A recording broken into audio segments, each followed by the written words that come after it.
Hey everybody, good afternoon. Welcome back to the Chat GTM podcast. This is Michael Beck with Think Tank GTM, reporting to you live here from the JW Marriott at the Restaurant Leadership Conference in Phoenix, Arizona. I am blessed to be joined by some more amazing guests, Aaron and Zach with Thanx. Good afternoon, guys. Good to be with you. Yeah, good to be here. How are you feeling in all this amazing environment? It's hard to complain. Yeah. And nobody would listen anyways if you did. That's good. But, you know, we're here right now for the Restaurant Leadership Conference, and there's a lot of tech running around here. This used to be a restaurant show, and it was always about food, and tech has elevated so much over the last 6-7 years of this event. It's really a tech show, right? And the drinking game of our age is now AI. If everybody heard that and took a shot, we'd probably be pretty buzzed all the time. And as I understand it, you gentlemen are at the authority on AI, from what I've heard, from the work you're doing, Aaron, and what you guys have been talking about. You're kind of leading the charge. So let's talk a little bit about, well, first, foundationally, just in case people living under a rock and don't know what Thanx is. What is Thanx? What do you do? Who do you do it for? Thanx is a complete guest engagement platform for the restaurant industry. We do loyalty, first-party digital ordering, marketing automation. We're really focused on helping restaurants drive traffic because that's the thing they need. Yes, absolutely do, especially with as many pressures are on these businesses today. And so when we're talking about AI, in this case, take a shot, what is it to Thanx and how are you utilizing it? Is this the agentic side of things? Is it prescriptive analytics? What are we talking about here? Yeah, I'll answer at a high level, and then Aaron is the brain behind the AI operation here. Okay. But our view is that restaurants understand hospitality at a level that is in their bones, but are resource constrained in everything they do. We believe AI agents and the things that we have focused on building our AI agents are around extending lean teams that have grand visions and know what to do, but don't have the resources to take advantage of those. And so that comes into data-driven personalized marketing. That comes into real-time guest recovery. That comes into making suggestions on how to engage with a customer personally in the actual ordering experience so that it's more unique to come direct to the brand than to go to DoorDash. All of those are agentic opportunities that can enhance what smart marketers and smart operators are already doing in restaurants and do it in real time and get better much more rapidly than most of our customers can do, given all the other things they're juggling. How long has Thanx been in the AI game on the other side of machine learning? When that leap from machine learning to AI and agentic, how long have you guys been embracing this idea or experimenting before it went live? It's a great question. I think as a business, we're about 2 years in. Okay. As a person, yeah, we have been Hold my beer. No, we haven't been doing machine learning for quite a while to make predictions about customers who are likely to churn. Sure. The move to agentic AI and to generative AI changes so many things. It allows not only for the platform itself to take action on your behalf when you train it well, but it also empowers the people using it when they have access to their data to go and work collaboratively with their own AI to build marketing strategies and personalization strategies that matter to them. So it's a combination of building a platform that does work for you and delivers a business outcome, like guest recovery is a good example. We can talk about that. But it's also about ensuring that the people who are plugging into these things have the ground skills to be able to use Claude and other things in order to actually go get the maximum leverage from it. So part of our approach is about helping our actual, our customers and people in the industry learn how to use this tool well. So we do a lot of boot camps. But then we're also basically building things that do work for you to reduce the actual effort required in order to drive business outcomes. So you mentioned Claude and what you just said. Is that something nested into Thanx, or you have your own proprietary LLM that you're working with inside that system? That little smile said something. Well, we view the job of creating LLMs is definitely the purview of multi-billion-dollar companies that are racing really hard against that. That's why I figured that one out. So we generally speaking use Claude for most of our internal development and for the agents that we build, but for resilience we also have it capable of switching to other LLM models whenever things go down, that kind of thing. So it's a multi-LLM deployment in our agentic platform. But Claude is definitely the thing that we invest the most in, and our current bootcamp offering is really focused on getting people started with it. That said, it's not dependent on using that specific technology. How has that impacted the development cycles that you typically were seeing prior to these things? I mean, I'll give you a quick number. Yeah. In January of 2025, we had 4 customer-facing releases, which is 1 a week. And I Okay. felt really good about that number. I felt like we had a great velocity. In December, which included a week-long blackout for the holidays, we had 15, which is the equivalent of 1 a day. Yeah. They're bundled, they're not all actually 1 a day, but Right. the velocity has been a huge impact on our ability to deliver more value to customers. And thinking about AI as it's helping you develop and build, is it doing the lattice work and trellising of your development, or is it doing the full programming? Is it trust yet verify still, or like how do you look at that? It's definitely a shifting art, Yeah. and so our engineering team is busily revamping a lot of our processes around the leverage that it gives us, and so it's sort of all the way from top to bottom, including design. And there's a good analogy as you think about restaurant operations, because the initial flow of keeping a human in the loop is a perfect example of how brands are doing, say, guest recovery today. Sure. And yet the loyalty members participate and respond more quickly when that recovery is instant. And you know that from Amazon, you know that from DoorDash, but very few restaurants are doing that because they are human dependent today. Right. We have all the information in our platform. We know the guests, we know their purchase behavior, we know their previous complaint history, we know what rewards and offers are available to them. Right. And we know the brand voice. Right. In order to talk to that customer in real time at the same level that the best human would do. Better outcomes, cheaper resolution, more activation of loyalty data. Right. That extends our mission of a business of driving traffic Yeah. with AI, and allows the people at restaurants to do other things that were previously they were being distracted from. Yeah, absolutely. And tell me a little bit about there's a cliche out there, operators are not analysts, nor do we want them to be, right? Tell me about the prescriptive nature of what Thanx is doing. Yeah, so we have a nice purview across our platform of many hundreds of customers. We're seeing over $1 billion in digital sales. We're seeing something like 100 million unique consumers across the US. And so we are a natural testing infrastructure across the restaurant industry where everything that you could do to engage a guest has probably been tried on our platform. That makes our advisor tools really powerful in helping to understand, well, what is your business goal? Are you trying to get trial? Are you trying to drive traffic to slow stores? Are you trying to double down on the locations that are overperforming, but you're nervous about adding new stores around them? Each of those are unique problems that can be enhanced with loyalty, but they require different strategies. We can now generalize and make the right recommendation at the right time and strip out the operational burden of segmentation, which was really burdensome, offer creation, which was really burdensome, A/B testing across channels and the actual configuration, which is really burdensome. These are all now native AI products that strip away the operational work of doing smart marketing. That's our mission, and ultimately it will produce better outcomes for our customers. So Zach, if a competitor's out there saying, well, we do that too, what's your differentiation inside those same areas? They don't. That's the first. And structurally, You just drop that mic now. and structurally, the reason is that any good agentic tool requires clean, modern data systems, and that is something that unfortunately restaurant technology is largely lacking wholesale.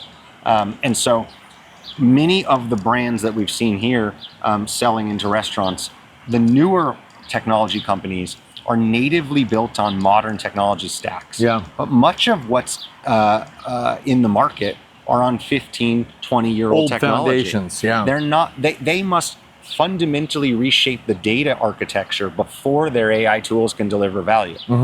We don't have that problem. We're on a modern ELT data pipeline, Snowflake, all of these things that mean the jumping off point for AI is today, actually was a year ago, Right. not 3 years from now.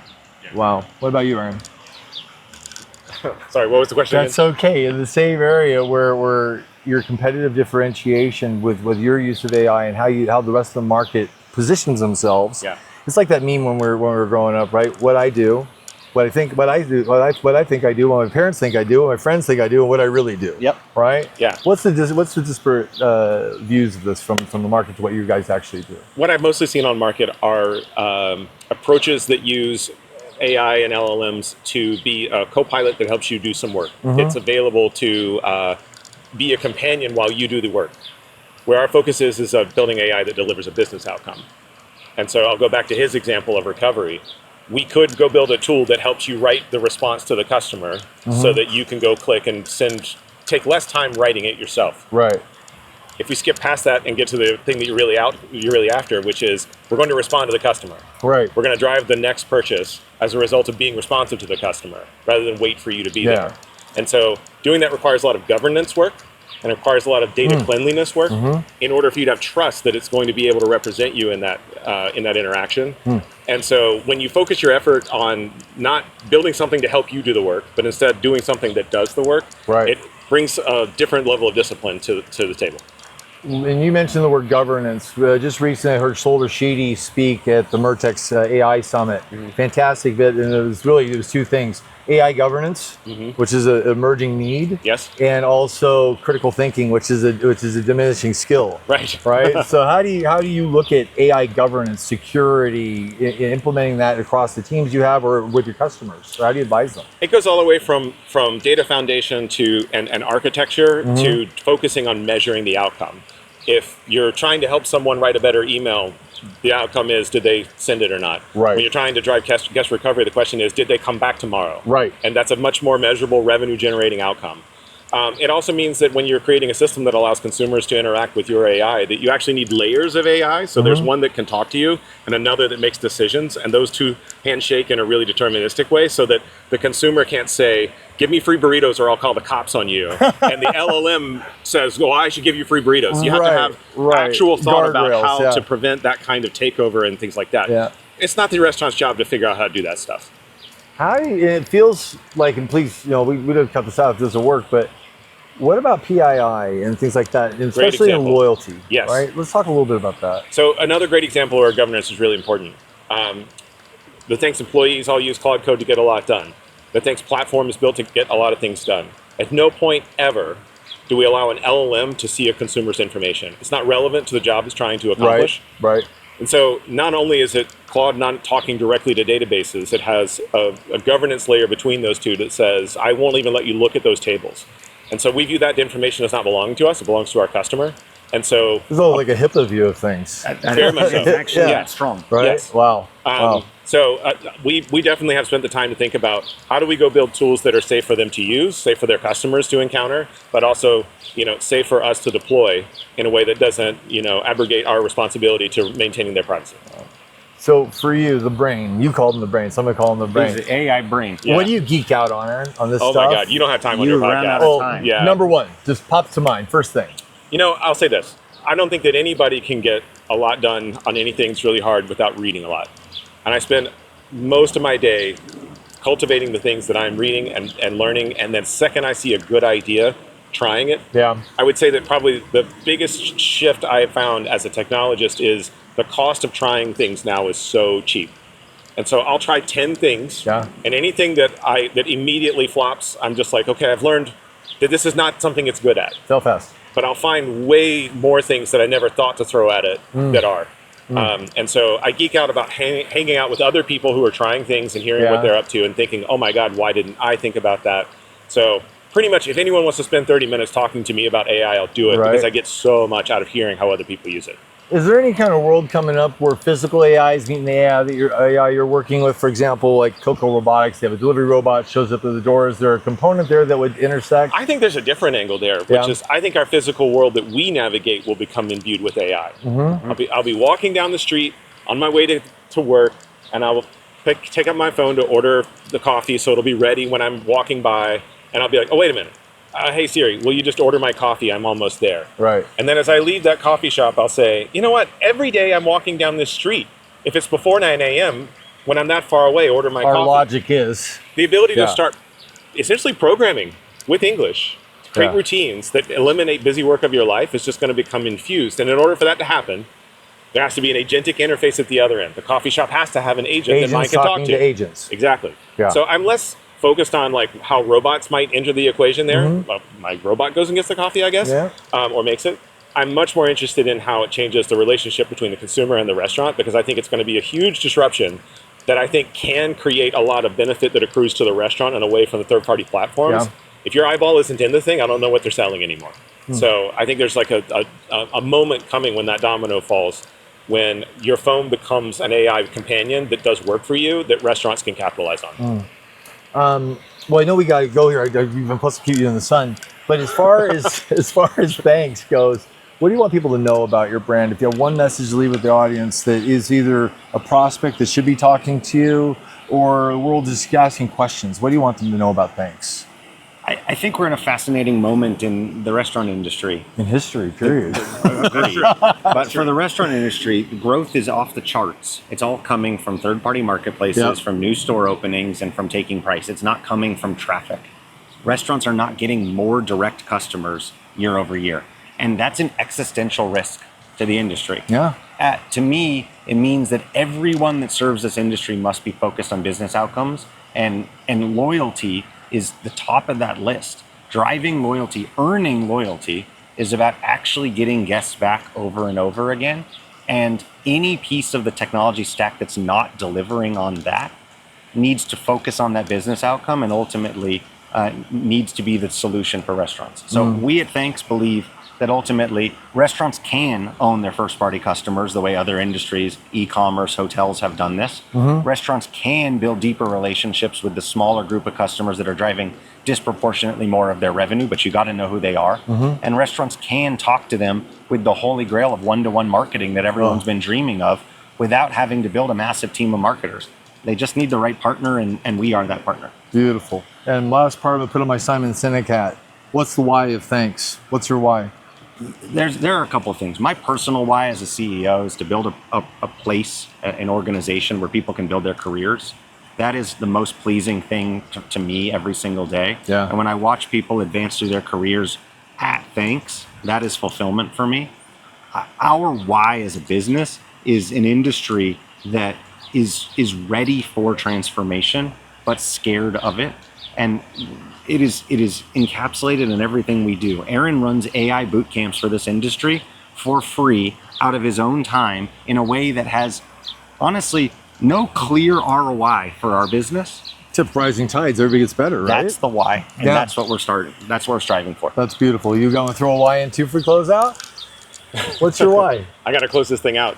Oh, I can close out. I think that the biggest thing for me is when we first started this thing and we had tools that were where it was possible to get good outcomes. I kept seeing restaurant after restaurant struggling to figure out how to make that into a reality. Right. There was a light bulb moment I had where I realized that was a product problem. That if they couldn't figure out how to make it work well for them, then that meant that we needed to continue working on it so that it happened inevitably. Yeah. There's this great quote from 20 years ago from Microsoft about the pit of success. Making something where you can't help but fall into the pit of success. Ooh, that's nice. And so I view everything we do as being something where it has an inevitable positive outcome for an industry that desperately needs it, from a group of people who have struggled to get those kinds of outcomes from the vendors they've been buying from. Yeah, I love it. That's a fantastic way to wrap it up. One of the things I learned too is over last year we went to CES first. Then we went to the retail shows, then went to restaurants. And it looks like that's the way the river of tech flows.